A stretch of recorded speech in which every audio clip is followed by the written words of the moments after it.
Selanjutnya ada nasihat yang lain. Ini ada beberapa catatan saya. Nasihat yang berhubungan dengan akhlak. Di antara kalimat beliau ada yang seperti ini. Mahkota seseorang adalah akalnya. Derajat seseorang adalah agamanya. Dan kehormatan seseorang adalah budi pekertinya. Jadi, mahkota seseorang adalah akalnya. Mahkota itu kan di kepala.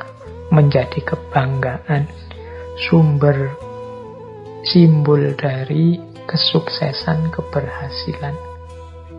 Dan itu kuncinya adalah akal. Jadi kalau kita serius mendayagunakan akal, memanfaatkan anugerah Allah dalam bentuk akal budi, insya Allah hidup kita akan sukses, jaya, berhasil. Makanya akal kita jadi mahkota.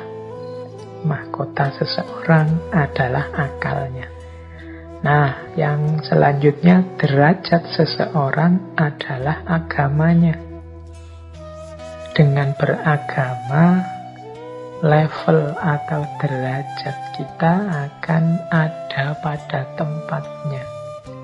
Beragama itu kan memposisikan diri kita sesuai dengan tuntunannya Allah.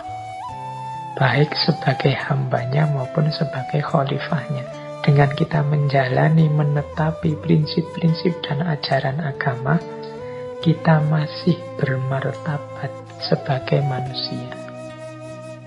Jadi berarti hidup kita hidup yang punya orientasi, hidup yang tidak asal-asalan, hidup yang punya pedoman dan rujukan. Ini menjaga kita ada di level martabat kita sebagai makhluk Allah yang paling disayang, paling diistimewakan. Jadi ini makanya istilahnya derajat kita, tingkat dan posisi kita. Kalau kita meninggalkan agama, ya kita akan jatuh pada derajat yang rendah. Kalau Al-Quran menyebutnya asfala safilin, level kita anjlok. Baik, ini nasihat dari Khalifah Umar. Dan kehormatan kita adalah budi pekerti, akhlak. Orang yang tidak berakhlak, ya berarti dia kehilangan kehormatan dirinya. Orang yang tidak berakhlak itu orang yang tidak menjaga martabat kemanusiaannya. Jadi ini sudah sering di banyak sesi kita menjelaskan pentingnya akhlak, pentingnya budi pekerti. Semoga teman-teman tidak lupa dan secara serius masih berkomitmen untuk senantiasa menghidupkan akhlak dalam keseharian kita. Nah, tentang akhlak ini beliau juga punya nasihat yang bagus.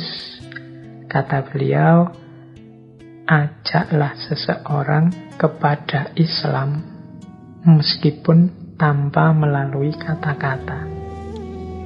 Kemudian sahabat-sahabat beliau bertanya, bagaimana caranya? Khalifah Umar menjawab, dengan akhlakmu. Jadi, mari kita membuat orang tertarik, membuat orang terkesan, membuat orang sadar tentang benarnya dan baiknya ajaran Islam melalui perilaku dan tindakan kita, melalui akhlak kita. Tidak hanya melalui kata-kata.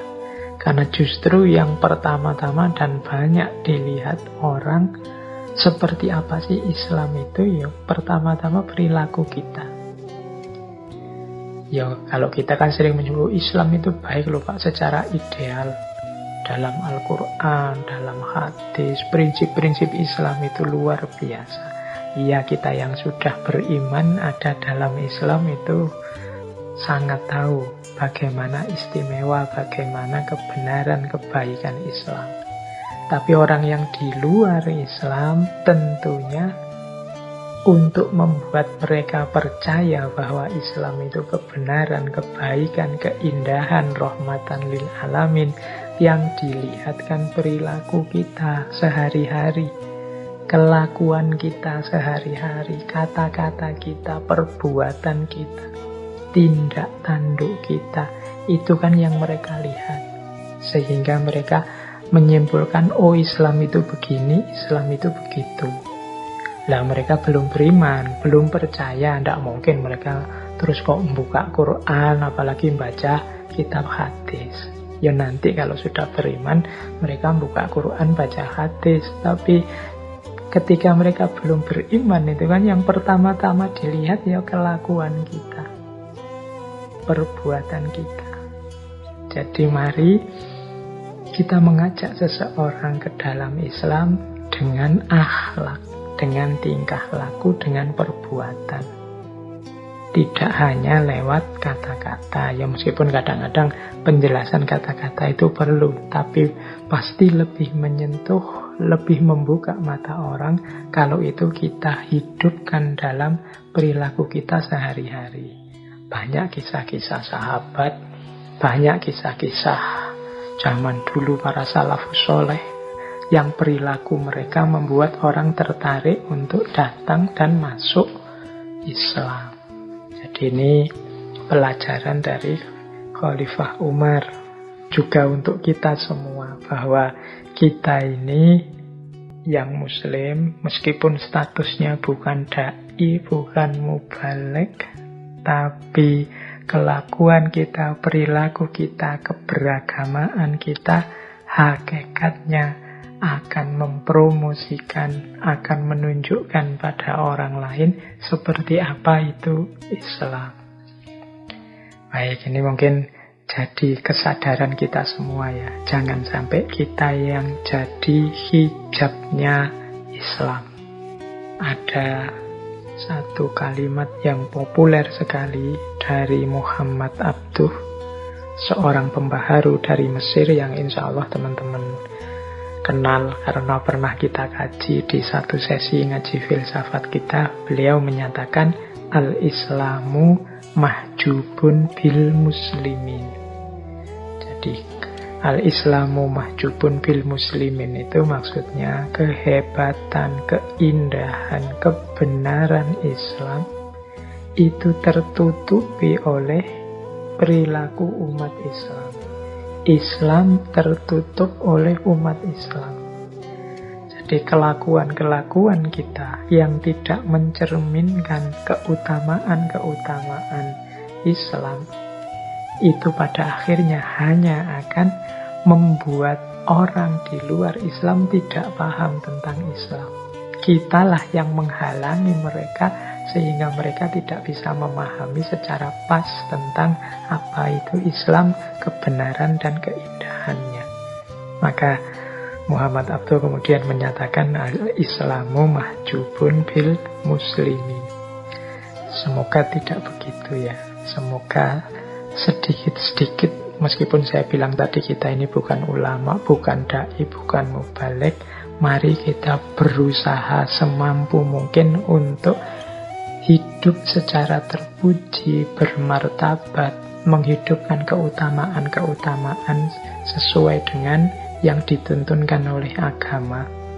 Sehingga nanti orang melihat kita bisa paham bahwa oh itulah kebenaran, keindahan, keutamaan Islam. Jangan sampai sebaliknya. Kelakuan-kelakuan merusak, kelakuan-kelakuan zalim, kelakuan-kelakuan menyakiti yang lain, menghancurkan harmoni hidup yang kita lakukan. Khawatirnya nanti orang salah paham terhadap Islam gara-gara kelakuan kita. Maka tadi Khalifah Umar menasihati kita, ajaklah seseorang kepada Islam meskipun tanpa melalui kata-kata. Bagaimana caranya? Dengan akhlakmu. Baik, jadi ini dua pesan penting yang menurut saya harus sering kita ingat-ingat.